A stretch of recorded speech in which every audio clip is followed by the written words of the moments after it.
Man tai yra stebuklas, tai ką gali daryti su žmogaus psichika, su žmogaus kūno, skambantis Tibeto dubenys, jų garsas. Noriu Jums papasakoti apie garso terapiją, tai yra konkrečiai apie gydymą Tibeto dubenų garsu. Daugelis turbūt pastebėjote, kad socialiniuose tinkluose labai dažnai galima dabar sutikti reklamas, pasiūlymus ateiti į garso, gongų ar kažkokias kitas panašias terapijas. Kalbama apie masažą Tibeto dubenų. Aš mėgstu juokauti paskutiniu metu, kad turbūt labai greitai ateis tas laikas, kai gydančių garsų bus daugiau nei pačių tų žmonių, kuriem reikia to gydymo.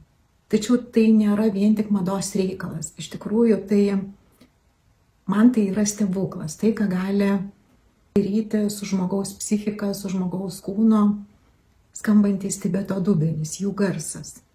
Šią gydančią galią jau patvirtina ir moksliniai tyrimai.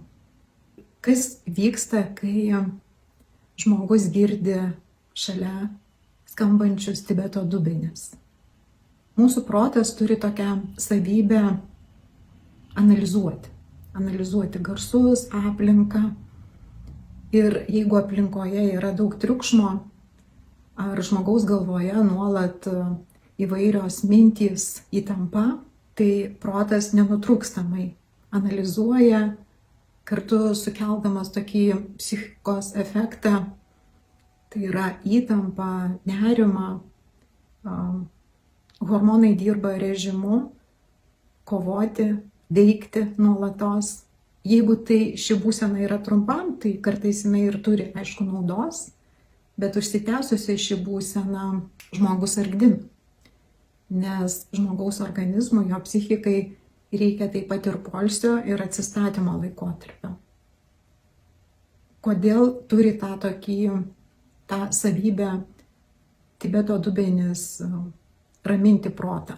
Tibeto dubenų vientisas garsas ar keli garsai, skambantis tarsi varpai, leidžia protui greitai išanalizuoti tuos garsus ir tuomet užleidžia vietą parasimpatiniai nervų sistemai, kuri yra atsakinga už poilsį, už atsistatymą, už energijos kaupimą.